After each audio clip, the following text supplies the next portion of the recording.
औरैया जिले के विकासखंड भाग्यनगर स्थित परवाहा गांव में प्रमुख रूप से धान, गेहूं और मक्का की खेती होती है। परवाहा क्षेत्र में पुरुषों के साथ महिलाएं भी खेती और पशुपालन में बढ़ चढ़कर हिस्सा ले रही हैं। यहीं की एक महिला किसान हैं, गीता देवी, जिन्होंने वैज्ञानिक तरीके से खेती करके इस क्षेत्र का नाम रोशन किया है। परवाहा गांव की रहने वाली गीता देवी कृषि कार्यों से जुड़ी हुई हैं।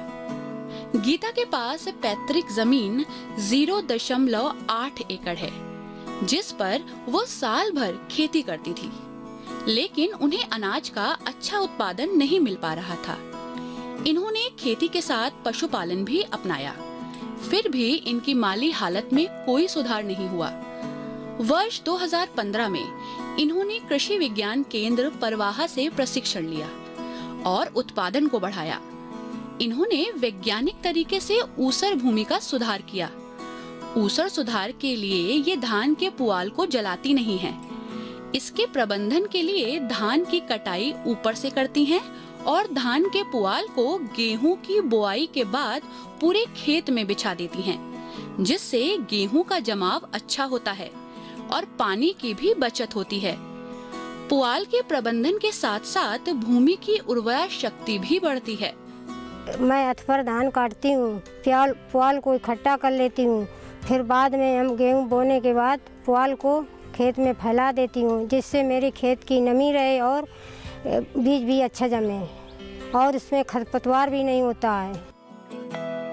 गीता देवी की जमीन कृषि विज्ञान केंद्र परवाहा के बगल में ही है, इसलिए गीता देवी कृषि विज्ञान केंद्र के वैज्ञानिकों के निरंतर संपर्क में रहती हैं। गीता देवी वैज्ञानिकों के सहयोग से धान की ऊसर प्रजाति CSR 36 का बीज उत्पादन कर रही हैं। ये 8 क्विंटल बीज उत्पादन कर 30 से 35 हजार रुपए अतिरिक्त आमदनी कमा रही हैं। इनके पति राजेंद्र पाल इनको कृषि कार्यों में पूरा सहयोग कर रहे हैं। CSR 36 का बीज हम धान लगाती हूँ, उसमें जो सूखे खेत में या गीले में धान हो जाता है और हमें उसमें धान में मुनाफा भी होती है। खेती के अलावा गीता देवी ने पशुपालन के क्षेत्र में भी सफलता प्राप्त की है। पशुओं का दूध ये शहर में बेच रही हैं, जिसके दाम इन्हें अच्छे मिल रहे हैं। गीता आज पशुपालन से 60,000 तथा बीज और फसल उत्पादन से 75,000 रुपए सालाना कमा रही हैं। मेरे पास 3 भैंसें हैं, एक गाय है। ये मुर्री टाइप नस्ल की अच्छी नस्ल की भैंसें हैं, मुर्री टाइप की, और वे दूध भी देती हैं जो 30-35 लीटर दूध हो जाता है। वो हम बाज़ार में बेचती हूँ। मेरे पास बकरी बर्बरी नस्ल की बकरी हैं। गीता देवी द्वारा पशुपालन करने के कारण उन्हें जैविक खाद भी प्राप्त हो रही है। जैविक खाद का प्रयोग वह ऊसर भूमि में करके उसकी उपजाऊ क्षमता बढ़ा रही हैं। उन्हें फसल उत्पादन भी गुणवत्तापूर्ण प्राप्त हो रहा है और वे रासायनिक खाद के दुष्प्रभाव से भी फसलों को बचा रही हैं। गीता देवी ने पशुपालन और खेती के माध्यम से अपनी आर्थिक स्थिति को बेहतर किया है। दूध बेचकर मैंने प्लाट भी लिए, मकान भी बनवाया और मैंने बच्चों को पढ़ाया। पढ़ाने के बाद और मैंने खेती भी खरीदी। उस समय 4 बीघा मेरे पास ज़मीन थी, अब इस समय 4 एकड़ ज़मीन मैंने खरीद ली है। परिवार और बच्चों के साथ आज गीता खुशहाल जीवन बिता रही हैं।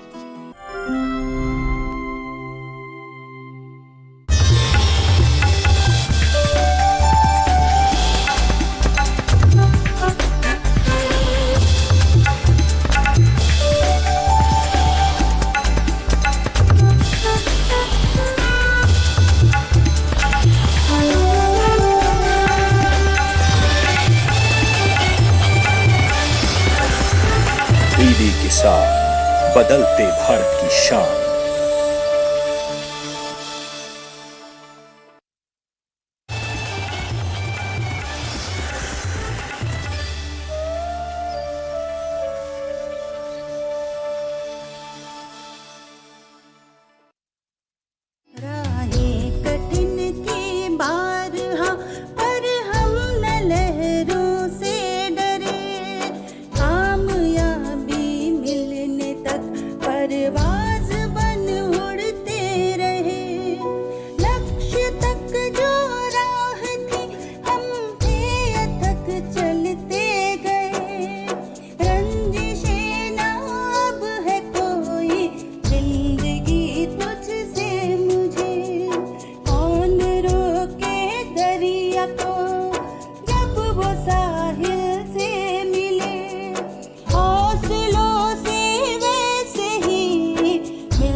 मिल जाए तो उसकी भरपाई हो सकती, लेकिन आप तो उससे भी लेकर उड़ना चाहती थी। ऐसा क्या हो गया जो आपके अंदर अंतरात्मा जाग गई?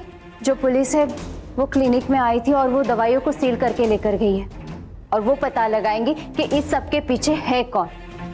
इंस्पेक्टर साहब, आप यहाँ पर क्यों आए? कल हम आपके अस्पताल से दवाइयाँ सील करके लेके गए थे, उनकी जांच हो गई है, वो दवाइयाँ नकली हैं।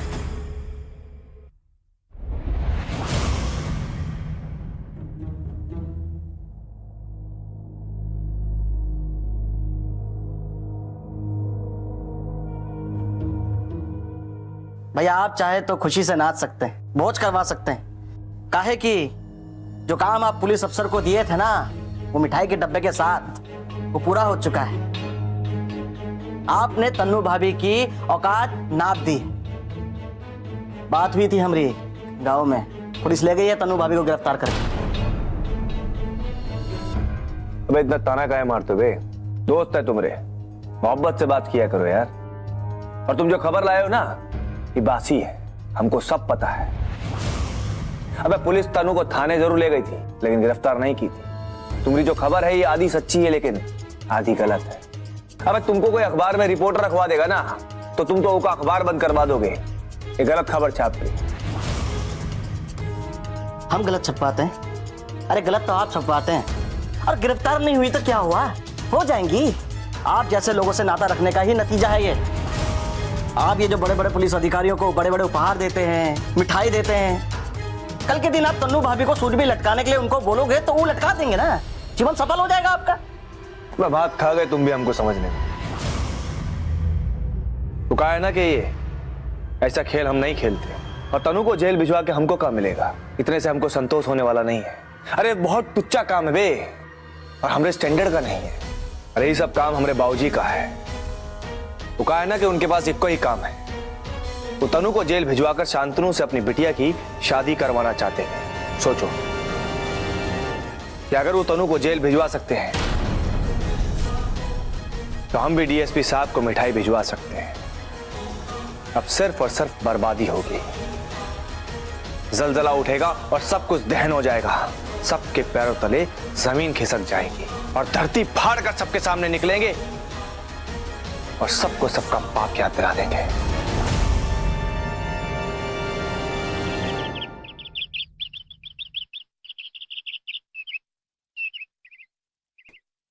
अरे तुम भी बैठ जाओ। शांतनु बेटा, आओ बैठो, नाश्ता करो, तबीयत में सुधार हो जाएगा। तुम भी बैठो।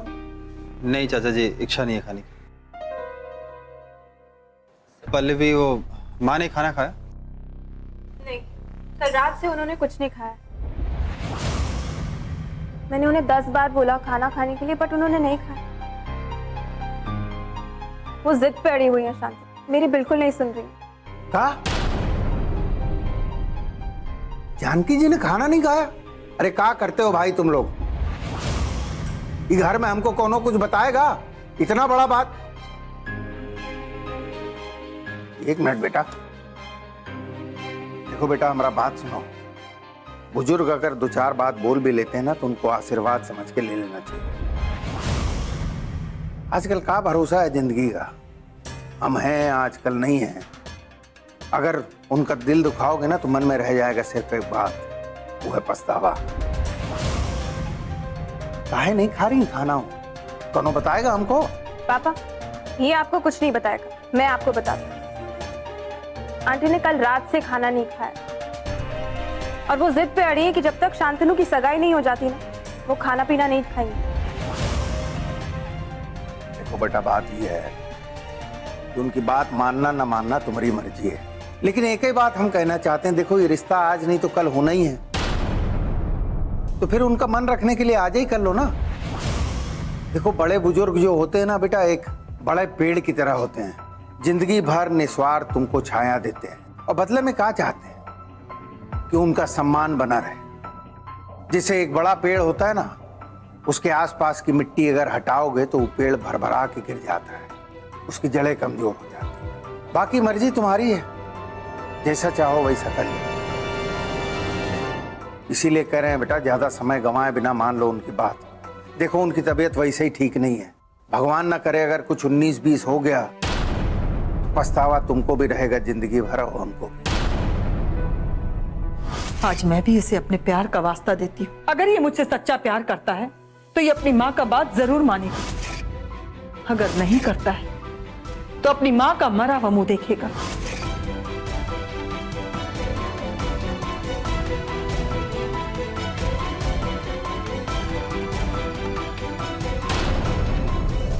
अरे आंटी, माँ, मामा। अरे अरे रुको, ये हुआ ना बड़का वाला सीन। अरे इसका मजा तो ले लो पहले।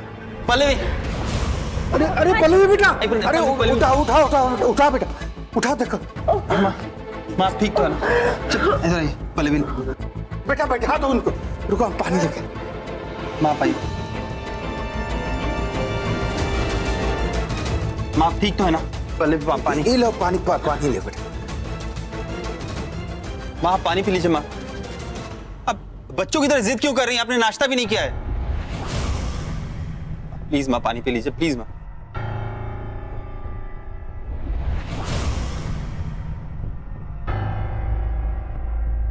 शांतनु, शांतनु,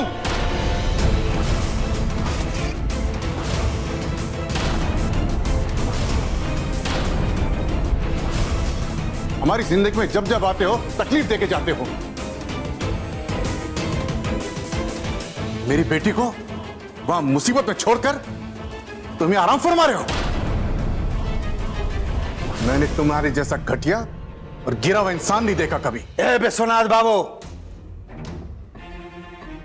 ज्यादा गुर्राने से कुत्ता शेर नहीं बन जाता, समझे? और शेर जो है ना सीधा फाड़ देता है। हमरे घर में आके हमरे घर वालों को आंख दिखाओगे तुम, हमको आंख दिखाने वालों की आंखें नोच लेते हैं हम। ठंडर को थोड़ा। ये क्या बोल रहे हैं आप? ये कोई तरीका है बात करने का? ऐसे बात किया जाता है? आप शांत रहिए, मैं बात कर लूंगा। चाचा जी क्या बात है, बोलिए। अनजान बनने का नाटक मत करो। तुम्हें सब पता है, तुम्हारी वजह से इस आदमी ने मुझे न जाने क्या क्या कहा और मुझे सब सुनना पड़ा। इतना बड़ा हादसा हो गया और तुम्हें कुछ पता ही नहीं है। कैसे डॉक्टर हो तुम? तुम्हारे अस्पताल से आई हुई गोलियों को खा करके गांव के लोग बेहोश पड़े हैं, बीमार पड़े हैं। और तुम कह रहे हो कि तुम्हें कुछ नहीं पता? अरे तुमने भी तो गोलियां बांटी थी।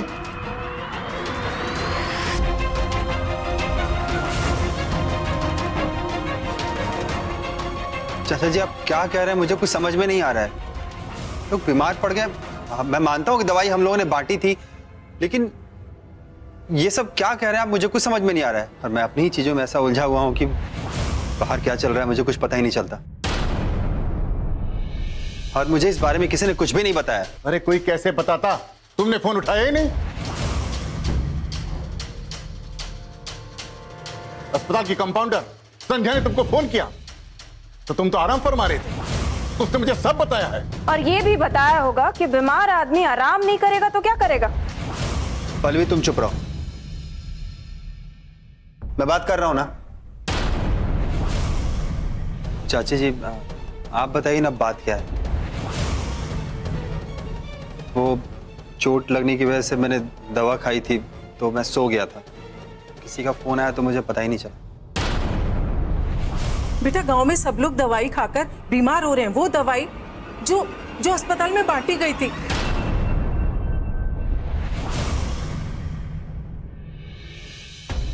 वो तो तनु ने भाग भाग कर सबका इलाज किया और सब लोग बच गए।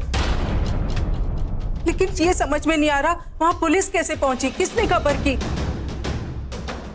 क्योंकि पुलिस ने वहां जाकर वो दवाई सील की और अपने कब्जे में कर ली। और आज उन्होंने आकर बताया कि वो सारी दवाई नकली है।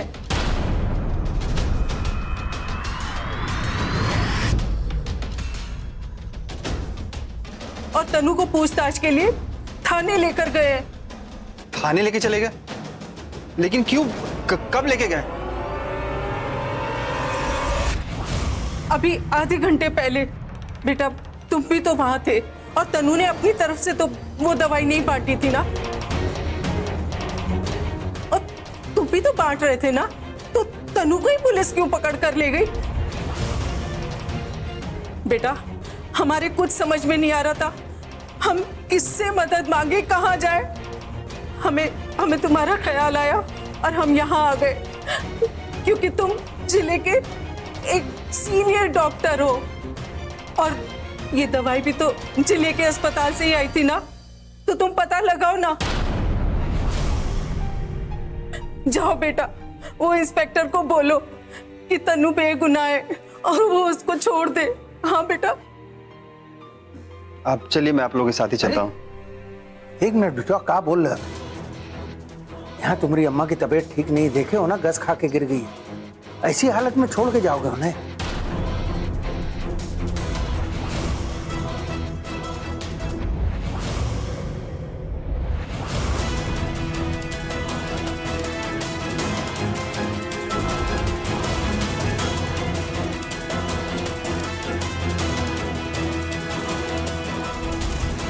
चाचा जी देखिए, मुझे माफ कर दीजिए।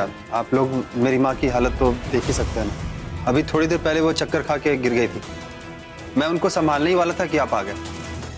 मैं गलत नहीं बोल रहा, आप देख सकते हैं। जब तक मेरी माँ ठीक नहीं हो जाती है मैं आप लोगों के साथ आ नहीं सकता। लेकिन जैसे ही मेरी माँ ठीक हो जाएगी मैं खुद आऊंगा। मुझे पता था कि तुम नहीं जाओगे, क्योंकि तुम एक गिरगिट हो जो घड़ी घड़ी रंग बदलता है। मैं तुम्हारा पूरा इतिहास जानता हूं, इसीलिए मुझे पता था कि मेरी इस मुश्किल घड़ी में तुम कोई ना कोई बहाना जरूर बनाओगे, और तुमने वही किया।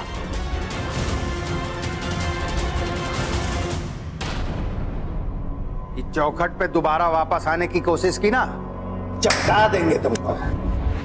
चलो निकलो यहां से, निकल। चाचा चल। अरे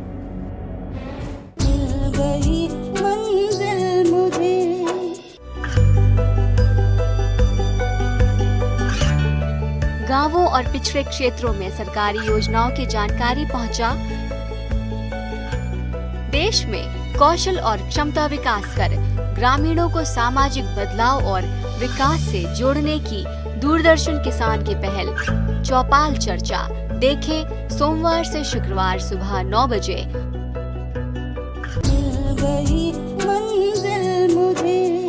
सच मैंने कोई बहाना नहीं बनाया है, मैं झूठ नहीं बोल रहा हूँ आप लोगों से। आप देख सकते हैं ना मेरी माँ की हालत, और सारी चीजें आप लोग से कह नहीं सकता कि इस घर में चल क्या रहा है। बस इसी हालत में इनको छोड़ के आना खतरे से खाली नहीं है। प्लीज आप मेरी बात समझिए। शांतनु, मैं तुम्हारी रग रग से वाकिफ हूं। तुमने अकेले मेरे पूरे परिवार को बहुत परेशान किया है, और इतना परेशान किया है जितना कि पूरे गांव वाले मिल करके भी नहीं कर सके। मैं जानता हूं कि तुम एक ऐसे इंसान हो कि जब तुम्हारी जरूरत पड़ेगी तुम भगोड़ा साबित हो, मुंह मोड़ लोगे हमसे। एक बार नहीं, 2 बार नहीं, बहुत बार तुमने हमें ठोकरें मारी, दिल दुखाया है, भरोसा तोड़ा है, क्योंकि तुम एक मतलबी इंसान हो, स्वार्थ से भरे हुए। तुम सिर्फ अपने बारे में सोचते हो। अबे विश्वनाथ,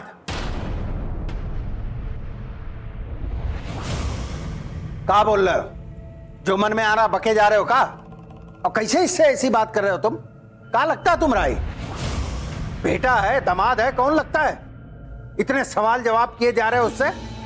और रही बात जहां तक तुम्हारी बेटी तन्नू की, तो पुलिस उसको ले गई है ना, छानबीन करेगी, पूछताछ करेगी, उसके बाद दोषी पाएगी तो ही सजा मिलेगी ना।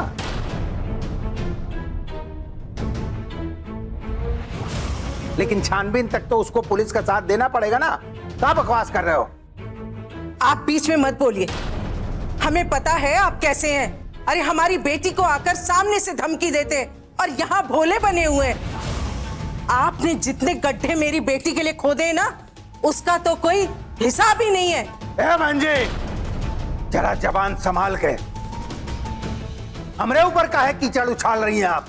चिल्लाइए मत, मुझे पता है कि मैं सही बोल रही हूँ। अरे आप मेरी बेटी पर जो इल्जाम लगा रहे हैं ना, अपने गिरेबान में झांक कर देखिए कि आप कितने पानी में हैं। आए मेरी बेटी पर इल्जाम लगाने वाले। मेरी बेटी कभी गलत नहीं हो सकती, वो गलती कर ही नहीं सकती है, क्योंकि वो डॉक्टरी अपने पेशे के लिए नहीं, धर्म के लिए कर रही है। ये जो भी कुछ हुआ है ऊपर से हुआ है। चाहते हैं कि हमारी तकलीफें और बढ़ें, हमारी बेटी की जिंदगी में मुश्किलें और आएं, और हमारी बेटी को इस मामले में फंसाया जाए। मुझे तो सुनकर के लगता है कि ये सब कुछ जो हुआ है, ये बहुत सोच समझ के करवाया गया है। और ये तो इनके घर में रह रहा है, ये तो इनके फायदे के बारे में ही बात करेगा। इसने इनका नमक खाया है तो ये तो इनके गुण गाएगा ही। सब कुछ इसका किया धरा है, वरना एक सीनियर डॉक्टर के होते उसकी नाक के नीचे ऐसा काम हो सकता है? चाचा जी आप क्या बोल रहे हैं? आप होश में तो हैं? यही सुनना बाकी रह गया था। बहुत अच्छा किया तुमने। खैर, तुम्हारे अस्पताल से जो दवाएं आई वो तुमने और तन्नू ने साथ में मिलकर बांटी थी, तो फिर पुलिस को तुम क्यों नहीं दिखाई दिए? तुमसे पूछताछ क्यों नहीं की गई? मेरी बेटी तन्नू को सिर्फ क्यों ले आया गया? जवाब दो। पुलिस तुमको क्यों नहीं ले गई? मैं बताता हूं तुम्हें कि पुलिस तुम्हें क्यों नहीं ले गई। क्योंकि यहां की पुलिस इस दुबे प्रधान के हाथों में बिकी हुई है, इसके इशारे पर चलती है और इसके हाथों की कठपुतली बनी हुई है।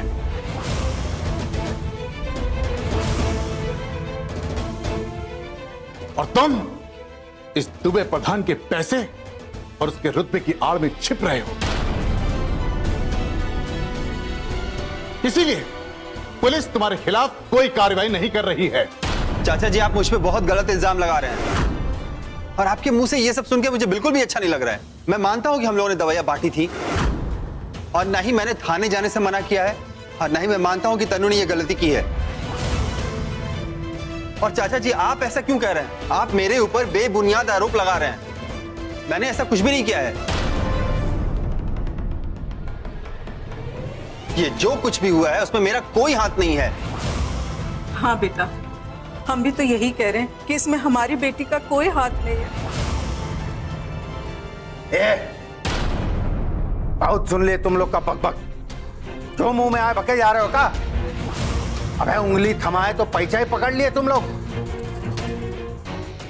हमरे बेटे के ऊपर एक भी गलत इल्जाम बर्दाश्त नहीं करेंगे। चलो निकलो यहां से। चाचा जी क्या कर रहे हैं आप? आप तो अपमान करने पे उतर आए। मैं बात कर रहा हूं ना, आप साइड में हटिए। ये एसी लायक है, ये खड़े होके यहाँ तुम्हारी बेइज्जती करते जा रहे और हम चुपचाप सुनते रहे? मैं ऐसा होने नहीं दूंगी, मैं इनका मुंह नोच लूंगी। अबे सुनो बे, बहुत हो गया तुम्हारा। हमारे सामने ना तमीज से रहो, और जाके जो रिपोर्ट लिखवानी ना लिखवा दो। देखते हैं हमारा कौन का उखाड़ लेगा। लेकिन एक बात याद रखना, हमारे सामने चू चपड़ की इस चौखट पे दोबारा वापस आने की कोशिश की ना, चपका देंगे तुमको। चलो निकलो यहां से। निकल। चाचा चल। अरे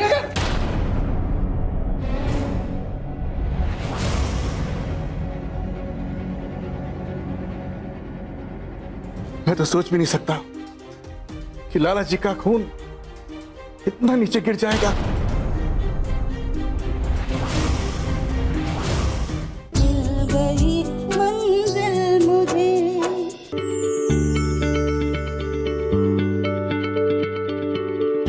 क्या आप किसी बीमारी से परेशान हैं? चाहते हैं डॉक्टर की सलाह? तो हम हैं आपके साथ, बताएंगे आपको जीने की राह।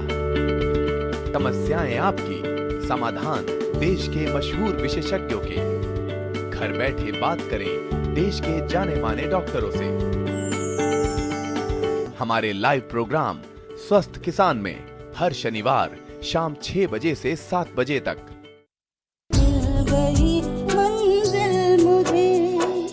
क्या कर रहे हैं आप? ठीक है, ठीक तो है ना? बस बेटा बस।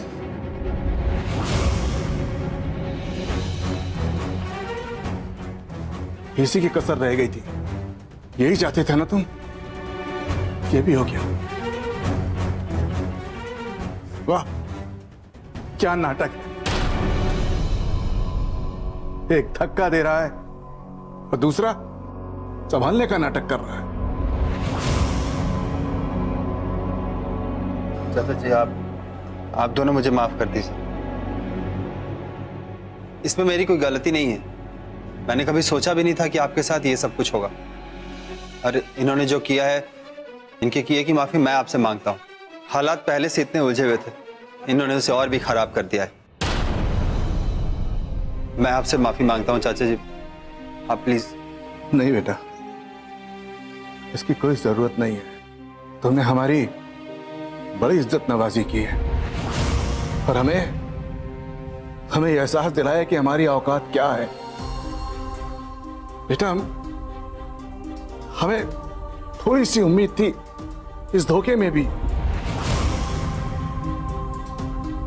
कि तुम्हारे अंदर कहीं एक कतरा अपनेपन का होगा, लेकिन नहीं, मैं गलत था।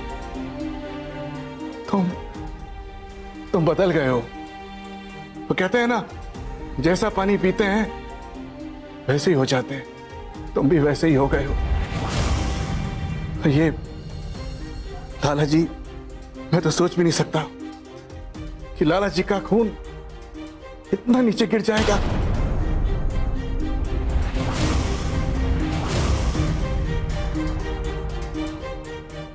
शर्मसार कर देगा हमें। अब हम कभी भी पलट कर तुम्हारे पास नहीं आएंगे। तुम अगर कहोगे भी ना, तो भी हम तुमसे मदद नहीं लेंगे। मैं तो बस ईश्वर से यही प्रार्थना करूंगा कि तुम्हारी सूरत हमें कभी ना दिखाए।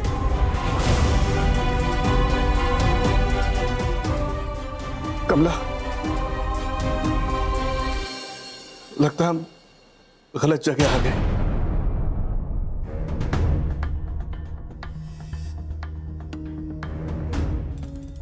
चाचा जी,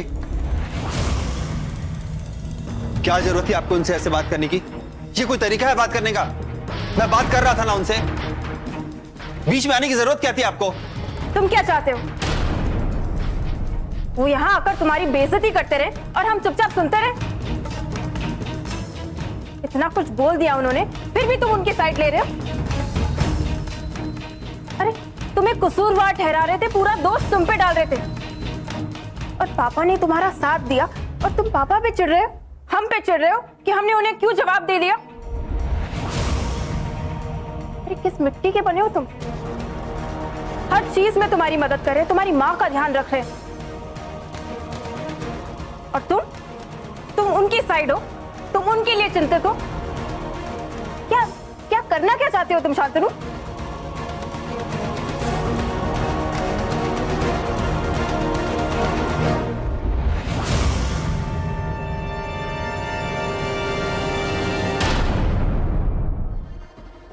कैसे हो गया ये सब?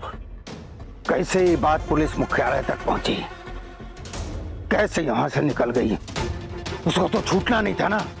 ये सब तोरी नाक के नीचे होता रहा, तू कर रही थी। और अगर तोरे रहते तोरी नाक के नीचे से वो निकल गई तो तुझे पालने का क्या मतलब है? कैसे फेल हो गई तू? कैसे?